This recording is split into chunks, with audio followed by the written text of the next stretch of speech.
आने की बात है, एक बादशाह और मलका एक अजीम सल्तनत पर हुकूमत करते थे। उनके दो बच्चे थे, बड़ा बेटा शहजादा अब्दालबारी और छोटी बेटी शहजादी उम्मी हानी। पूरे मुल्क में ये बात मशहूर थी कि अगर शहजादी उम्मी हानी कभी बीमार हो जाती तो शहजादा अब्दालबारी फौरन सल्तनत के तमाम हकीमों और डॉक्टरों को महल में बुला लेता। अब्दालबारी के लिए उम्मी हानी सिर्फ बहन नहीं थी, बल्कि उसकी जिंदगी की सबसे कीमती चीज थी। उम्मी हानी बहुत शरारती और निटखट थी। उसकी शरारतें अक्सर शाही आदाब के खिलाफ होती थीं। कभी वो महल के मुहाफिजों की तलवारें उस वक्त छिपा देती जब वो सो रहे होते, और कभी शाही दावत में छपके से मैठे खानों में नमक डाल देती। जब माजिज मेहमान वो मैठा खाते और अजीब सा मना बनाते तो बादशाह और मलका को शर्मिंदगी होती, लेकिन उम्मी हानी एक कोने में खड़ी मुस्कुराती रहती। जब बादशाह गुस्से में उसे डांटते तो अब्दालबारी आगे बढ़कर नरमी से कहते, आबा हुजूर, ये अभी छोटी है, वक्त के साथ समझ जाएगी। उम्मी हानी अपने भाई को भी नहीं बख्शती थी। कभी उसके कमरे में जाकर उसकी अलमारी अलट पलट कर देती और कभी उसके पसंदीदा कपड़ों के बटन तोड़ देती। लेकिन अब्दालबारी नाराज होने के बजाय हल्का सा मुस्करा देते। एक बार उम्मी हानी ने जिद की कि उसे नीले रंग का कबूतर चाहिए, जो आसमान में कहीं नहीं मिलता था। अब्दुल बारी ने दिन रात मेहनत की, खूबसूरत रंग तैयार किए और सफ़ीद कबूतरों को इस महारत से रंगा कि वो वाकई आसमानी नीले लगने लगे। एक दफ़ा उसने कहा कि वो गर्मियों में बर्फबारी देखना चाहती है। अब्दुल बारी ने पहाड़ों से बर्फ मंगवाकर बाग में बछा दी ताकि उम्मी हानी वहां खेल सके। वक्त गुजरता गया और एक दिन शहजादा अब्दुल बारी की जिंदगी में एक खूबसूरत शहजादी मलाइका आई। मलाइका हुस्न और खूबसूरती की मिसाल थी और अब्दुल बारी उससे मोहब्बत करने लगा। मगर महल में उम्मी हानी की शरारतों और उसकी हकमरानी का रंग अब भी वैसा ही कायम था। उम्मी हानी ने अपनी नई भाभी मलाइका का इस्तकबाल भी अपनी खास शरारतों से किया। कभी वो मलाइका के कीमती रेशमी लिबास को खराब कर देती, कभी उसके मेकअप में मट्टी मिला देती और कभी उसके कीमती ज़ेवरात उसके सामने बिगाड़ देती। मलाइका, जो खुद को इस सल्तनत की होने वाली मलका समझती थी, ये सब बातें बर्दाश्त कर लेती। जब भी वो अब्दाल बारी से शिकायत करती तो वो मुस्कुरा कर कहते, मलाइका वो अभी मासूम है, उसका दिल साफ है, उसे बुरा मत समझो, वो सिर्फ मोहब्बत चाहती है। अब्दाल बारी का ये जवाब सुनकर मलाइका के दिल में हसद पैदा होने लगता। वो हैरान थी कि अब्दुल बारी अपनी बहन का ज्यादा साथ देता है। एक दिन बादशाह, मलका और शहजादा किसी जरूरी काम से महल से बाहर गए हुए थे। अचानक मलाइका अपने कमरे में जोर जोर से चीखने लगी। उ- उसने बहाना किया कि वो बहुत बीमार है और शदीद तकलीफ में है। उस वक्त महल में उम्मी हानी अकेली थी। वो अपनी भाभी की हालत देखकर घबरा गई। मलाइका ने कमजोर आवाज में कहा, उम्मी हानी, मेरी जान खतरे में है। शहर के उस हिस्से में एक बूढ़े हकीम की दुआ ही मुझे आराम दे सकती है। मेरे लिए दवा ले आओ। उम्मी हानी ने परेशानी से कहा, भाभी, मैं अकेली कैसे जाऊं? मुझे रास्ता भी नहीं मालूम। मलाइका ने चालाकी से जवाब दिया, मैं बहुत बीमार हूं, तुम महल के सपा सालार को साथ ले जाओ।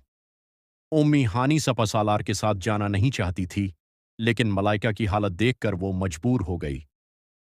आखिरकार वो घोड़े पर सवार होकर सुपरसालार के साथ दवा लेने के लिए रवाना हो गई। जब उम्मी हानी वापस महल पहुंची तो मंजर बदल चुका था। महल के सहन में बादशाह, मलका और शहजादा अब्दालबारी मौजूद थे। मलाइका, जो कुछ देर पहले बीमार होने का ड्रामा कर रही थी, अब बिल्कुल ठीक खड़ी थी। वो रोते हुए झूठा इल्जाम लगा रही थी। मलाइका ने कहा, मैंने अपनी आंखों से देखा है कि उम्मी हानी उस सिपा सालार के साथ चुपके से महल से भाग रही थी। ये उससे मोहब्बत करती है और हमारी सल्तनत की इज्जत को दांव पर लगा रही है। ये सुनकर उम्मी हानी के पैरों तले जमीन निकल गई। उसने रोते हुए कहा, नहीं भाभी, दुआ के लिए भेजा था। लेकिन मलाइका फौरन बोली, मैं मैं तो अपने कमरे में आराम कर रही थी। तुम झूठ बोल रही हो और अपना कसूर छिपा रही हो। बादशाह का गुस्सा बढ़ गया। उन्होंने बुलंद आवाज में कहा, खामोश, तुम्हारी शरारतें अब गुनाह बन चुकी हैं। ये हमारी सल्तनत की इज्जत का मामला है। उम्मी हानी बेबसी से अपने भाई अब्दालबारी की तरफ देखने लगी। उसे उम्मीद थी कि आज उसका भाई उसका साथ देगा, मगर अब्दालबारी सदमे में खामोश खड़ा रहा। उसकी खामोशी उम्मी हानी के लिए जहर बन गई। आखिरकार बादशाह ने गुस्से में फैसला सुनाया, उम्मी हानी अब हमारी बेटी नहीं रही। उसने सिपा सालार के साथ भागकर हमारी इज्जत को नुकसान पहुंचाया है। हम उसकी शादी इसी सिपा सालार से करते हैं और उसे महल से निकाल देते हैं। सिपा सालार को भी उसके अहदे से हटा दिया गया। शहजादी उम्मी हानी, जो कल तक ऐशो आराम में रहती थी, एक लम्हे में सिपा सालार की बैवी बन गई। उस सिपा सालार का नाम रोहान था। वो उम्मी हानी को अपने गांव के एक छोटे से घर में ले गया और यूं उसकी जिंदगी का एक नया और मुश्किल दौर शुरू हो गया। रोहान का घर महल के मुकाबले में कुछ भी नहीं था, मगर उसके लिए वही उसकी पूरी दुनिया थी। वो शहजादी, जिसने कभी खुद पानी का गुलास तक नहीं उठाया था, अब जिंदगी की सख्त हकीकतों का सामना कर रही थी। उम्मी हानी के नर्म और नाजुक हाथ, जो पहले रेशम को छूते थे, अब पत्थरों पर कपड़े धोने और मट्टी के चूल्हे पर खाना पकाने से जख्मी हो गए थे।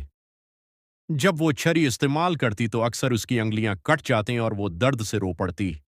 उसे अपने भाई अब्दुलबारी की बहुत याद आती। रोहान एक नेक दिल इंसान था।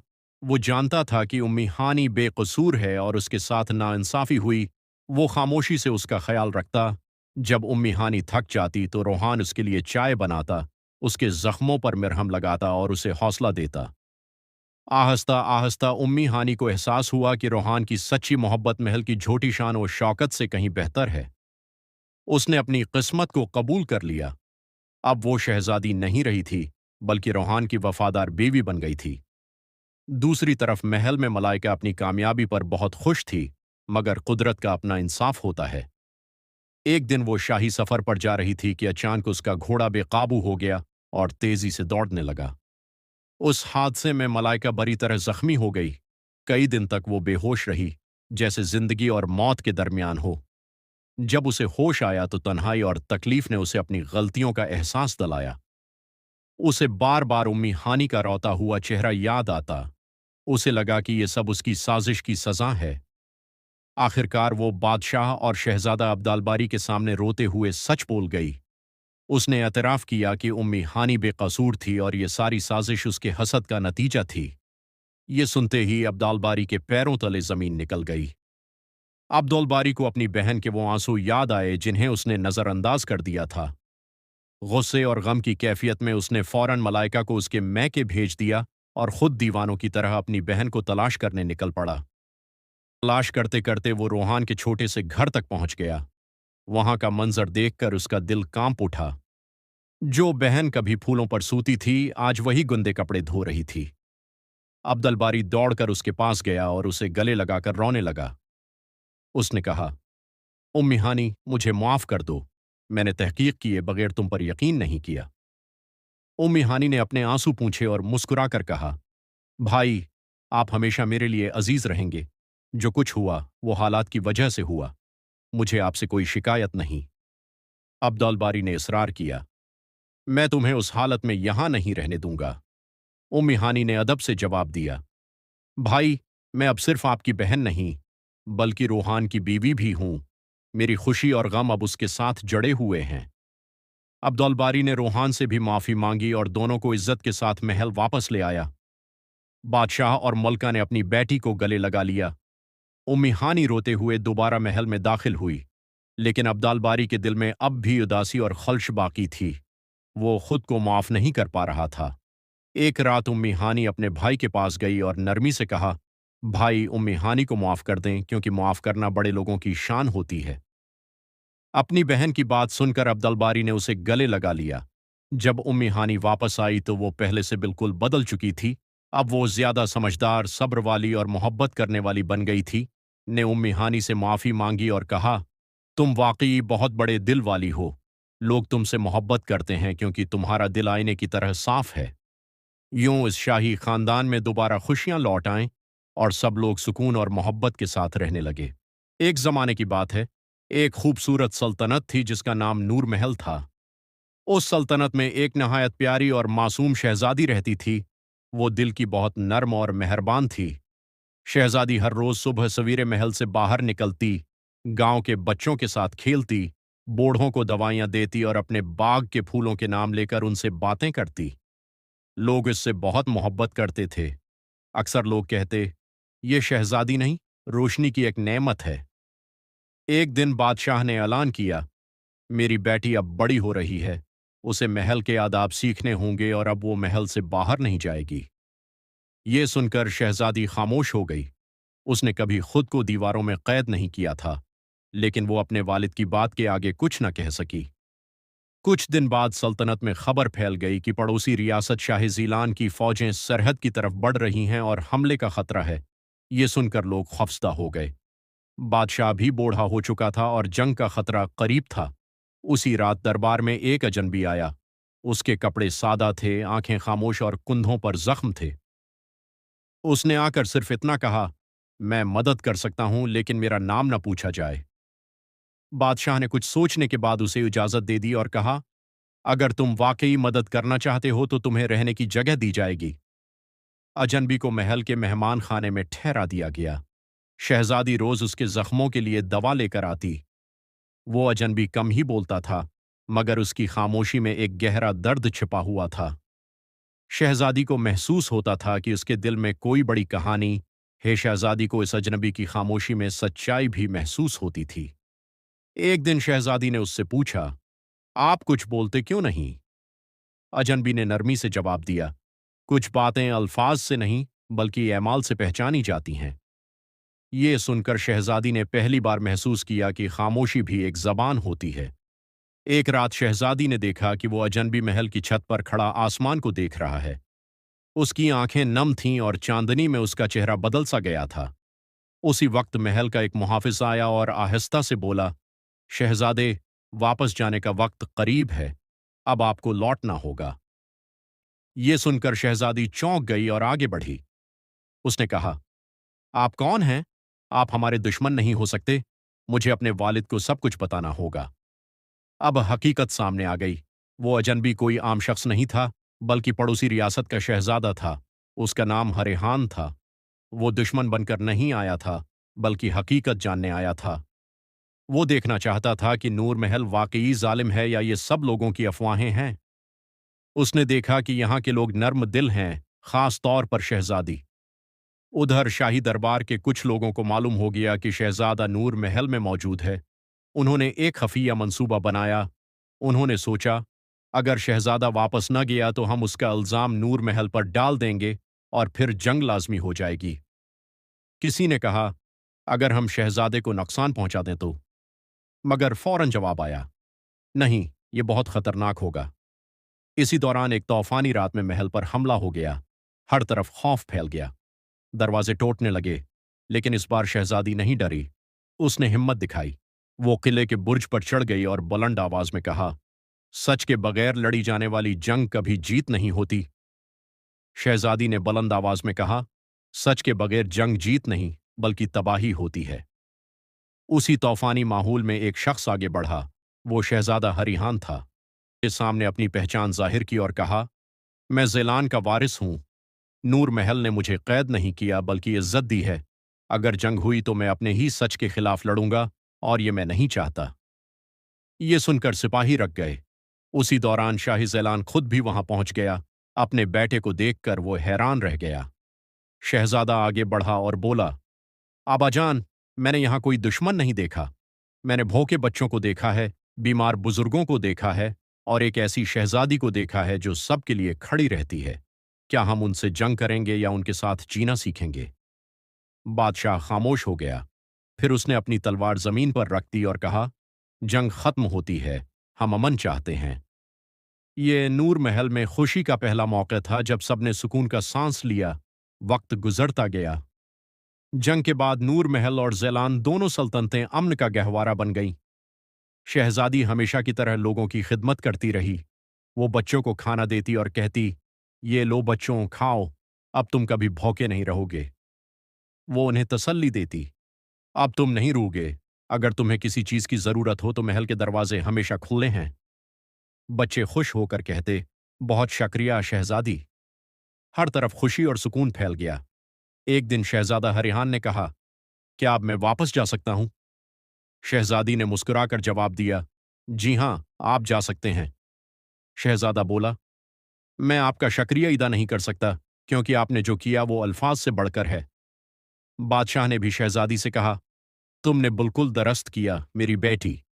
आखिर में शहजादा बोला, बहुत शुक्रिया शहजादी, अगर आप ना होते तो ये सब मुमकिन ना होता। हमेशा जिंदा रहेगी कि सच्चाई, मोहब्बत और हमदर्दी ही असल ताकत हैं। शहजादा हरिहान ने नरमी से कहा, अगर आप ना होते तो सब कुछ तबाह हो जाता। शहजादी ने सुकून से जवाब दिया, ये मेरा फर्ज था। फिर शहजादा बोला, अब मैं वापस जाना चाहता हूं। वक्त गुजरता गया लेकिन उस कहानी की गूंज सबके दिलों में बाकी रही। जिंदगी के हर दौर में कुछ सवाल होते हैं जो हमसे जवाब मांगते हैं, और एक दिन यही सवाल हमारे दरवाजे पर दस्तक देते हैं। शहजादी ने सच्चाई, मोहब्बत और हिम्मत से उन सवालों का जवाब दिया, और यूं अमन, मोहब्बत और भलाई की ये कहानी हमेशा के लिए दिलों में बस गई। एक पुरसुकून गांव के किनारे, जहां हरी भरी वादियां और सुनहरी धूप फैली हुई थी, एक लड़की रहती थी जिसका नाम सीरत था। लेकिन सीरत आम लड़की नहीं थी। जब वो रोती तो उसकी आंखों से गिरने वाले आंसू पानी नहीं बनते थे, बल्कि चमकते हुए मोतियों में बदल जाते थे। जब गांव के एक अमीर जिम्मेदार मिस्टर असगर को सीरत के बारे में मालूम हुआ, तो उसने सोचा कि अगर ये लड़की मेरे पास आ जाए तो मैं दुनिया का सबसे अमीर इंसान बन जाऊंगा। वो सीरत के घर गया और उसके गरीब वालिदैन को लालच देने लगा। उसने उन्हें पैसों और ज़मीन का लालच दिया, लेकिन सीरत के वालिद ने इनकार कर दिया। उन्होंने कहा, हमारी बेटी की ये नेमत बेचने के लिए नहीं, बल्कि लोगों की खिदमत के लिए है। जब मिस्टर असगर अपनी कोशिश में नाकाम हो गया, तो उसने अपने आदमियों को हुक्म दिया कि सीरत को तंग करें। उसके आदमी कभी सीरत का रास्ता रोक लेते और कभी उसके घर पर पत्थर फेंकते। सीरत रोती, लेकिन हैरत की बात ये थी कि अब उसके आंसू सिर्फ पानी बनकर बहते थे, मोती नहीं बनते थे। ये देखकर सीरत परेशान हो गई। वो नहीं चाहती थी कि उसकी वजह से उसके खानदान या गांव वालों को कोई तकलीफ हो। एक रात वो खामोशी से घर छोड़कर चली गई। वो किसी ऐसी जगह जाना चाहती थी जहां वो सुकून से रह सके। चलते चलते वो एक शहर पहुंच गई जहां लोग अपने कामों में बहुत मसरूफ थे। हर तरफ ऊंची इमारतें थीं। सीरत ने एक पुरानी दुकान में काम शुरू कर दिया। वो लोगों को देखती और उन्हें भागते दौड़ते देखती, लेकिन उसे कहीं भी वो सच्चा दर्द नजर नहीं आता था जो उसके आंसुओं को मोतियों में बदल देता। एक दिन सीरत ने देखा कि एक बच्चा कचरे के डिब्बे के पास बैठा रो रहा है। उसके कपड़े फटे हुए थे और वो सर्दी से कांप रहा था। सीरत उसके पास गई और प्यार से पूछा, बेटा, तुम क्यों रो रहे हो? क्या तुम भूखे हो? बच्चे ने कहा, नहीं बाजी, मैं भूखा नहीं हूँ, मेरी माँ बीमार है और अस्पताल में है। डॉक्टर कहते हैं कि अगर आज रात तक दवा ना मिली तो वो मर जाएगी। मेरे पास 1 रुपया भी नहीं है। बच्चे की बेबसी देखकर सीरत की आंखों में आंसू आ गए। जैसे ही उसका पहला आंसू बच्चे के हाथ पर गिरा, वो एक बड़ा और चमकता हुआ मोती बन गया। फिर दूसरा आंसू, फिर तीसरा। बच्चा हैरान रह गया। उसने कभी ऐसे चमकते हुए मोती नहीं देखे थे। सीरत ने उसे 5 बड़े मोती दिए और कहा, जाओ अपनी माँ का इलाज करवाओ, ये मोती तुम्हारी तमाम मुश्किलात हल कर देंगे। बच्चे की दुआओं ने सीरत के दिल को ऐसा सुकून दिया जो किसी भी दौलत से ज्यादा कीमती था। उधर गांव में मिस्टर असगर को पता चल गया कि सीरत शहर में है। वो अपने आदमियों के साथ वहां पहुंच गया। उसने सीरत को घेर लिया और कहा, अब कहाँ जाओगी? मेरे साथ चलो और हमारे लिए अपने आंसुओं से मोती बनाओ। सीरत ने हिम्मत से जवाब दिया, चाहे आप जितनी भी कोशिश कर लें, मेरे आंसू आपके लिए कभी मोती नहीं बनेंगे, क्योंकि आपके दिल में एहसास नहीं बल्कि सख्ती है। गुस्से में आकर मिस्टर असगर ने सीरत को धक्का दिया। वो जमीन पर गिर गई और जख्मी हो गई। उसे बहुत दर्द हो रहा था, लेकिन उसके आंसुओं से एक भी मोती ना बना। इसी वक्त वो बच्चा अपनी माँ के साथ वहां पहुंच गया, जो अब सेहतमंद हो चुकी थी। बच्चे ने देखा कि उसकी बाजी मुश्किल में है। बच्चे ने जोर से आवाज लगाई और लोगों को बुलाया। शहर के वही लोग जो पहले बेहिस लगते थे, बच्चे की बात सुनकर और सीरत की मेहरबानी देखकर एक हो गए। उन्होंने मिलकर असगर सेठ को घेर लिया और उसे वहां से भगा दिया। इसके बाद सीरत अपने गांव वापस आ गई। अब उसे समझ आ गया था कि उसकी असल ताकत उसके आंसुओं में नहीं, बल्कि उसके दिल की हमदर्दी में है। उसने एक छोटा सा यतीम खाना और एक अस्पताल कायम किया। जब भी उसे किसी का सच्चा दुख नजर आता, उसकी हमदर्दी मोतियों की तरह बरसने लगती और किसी न किसी की जिंदगी बेहतर बना देती। सबक: हमदर्दी की कोई कीमत नहीं होती। असल खुशी दूसरों का दर्द बांटने में है, ना कि लालच में। कोहे नूर के पहाड़ों के पीछे एक जगह थी जिसे लोग तितलियों का किला कहते थे। इस किले की सबसे ख़ास बात ये थी कि हर साल यहाँ मलिकाए परवाज़ का इंतखाब किया जाता था। लेकिन ये मलिका कोई तितली नहीं होती थी, बल्कि एक इंसान लड़की होती थी जिसका दिल तितली की तरह नर्म और पाक होता था। इस किले के करीब एक छोटे से गांव में खदीजा नाम की एक लड़की रहती थी।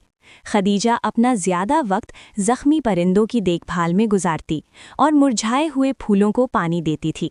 उसकी सहेली राफिया अक्सर कहा करती थी, देखो, इस साल तितलियों के किले की मलिका बनने का मुकाबला है।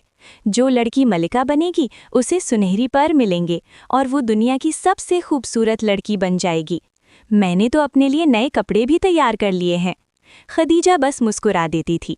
उसके लिए खूबसूरती चेहरे की चमक नहीं, बल्कि दिल का सुकून थी।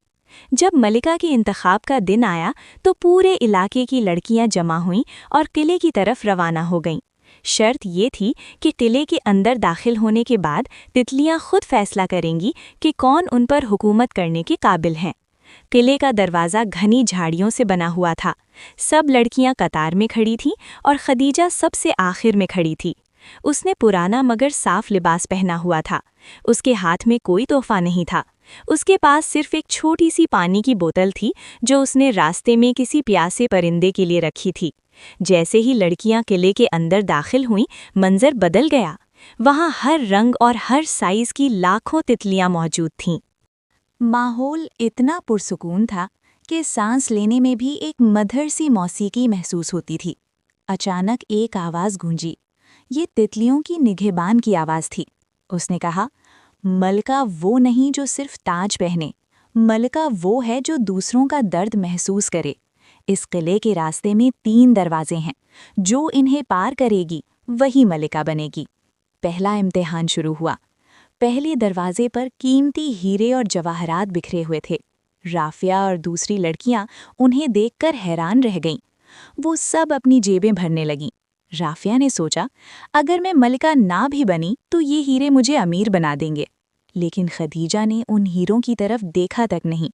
उसने देखा कि एक कोने में कुछ तितलियां जाल में फंसी हुई हैं।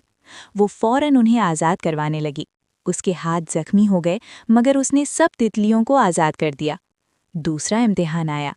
दूसरे कमरे में बड़े बड़े आईने लगे हुए थे। हर आईने में लड़की का अक्स दुनिया की सबसे खूबसूरत शहजादी जैसा दिखाई देता था। लड़कियां अपने अक्स को देखकर खुद में खो गईं।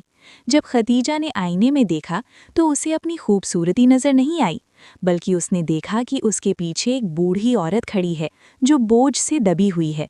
खदीजा फौरन पलटी और उस औरत का बोझ उठाने में मदद करने लगी। दरअसल वो औरत किले की एक रूह थी जो इम्तिहान ले रही थी। तीसरा इम्तिहान शुरू हुआ। आखिरी दरवाजे पर एक बाग था जहां फूल मुरझा रहे थे। वहां एक छोटा सा सुनहरी हौज था, मगर उसका पानी खत्म हो रहा था। निगहबान ने कहा, जो अपनी सबसे खूबसूरत चीज़ इस हौज में डालेगी वही पानी को दोबारा बहा सकेगी। राफिया ने अपनी कीमती हीरे डाले, मगर पानी ना निकला। दूसरी लड़कियों ने भी अपने महंगे जेवरात डाले, लेकिन कुछ ना हुआ। खदीजा के पास देने के लिए कुछ भी नहीं था। उसने सोचा, मेरे पास तो सिर्फ ये थोड़ा सा पानी है जो मैंने बचा कर रखा था। उसने वही पानी हौज में डाल दिया। जैसे ही खदीजा ने पानी हौज में डाला, पूरा किला रोशनी से भर गया। ये सिर्फ पानी नहीं था, बल्कि खदीजा की हमदर्दी और सच्ची नीयत थी जिसने कुदरत को जगा दिया। हजारों तितलियां उड़ने लगीं और उन्होंने खदीजा के गिर्द एक खूबसूरत दायरा बना लिया। राफिया और बाकी लड़कियां ये मंजर देखकर हैरान रह गईं।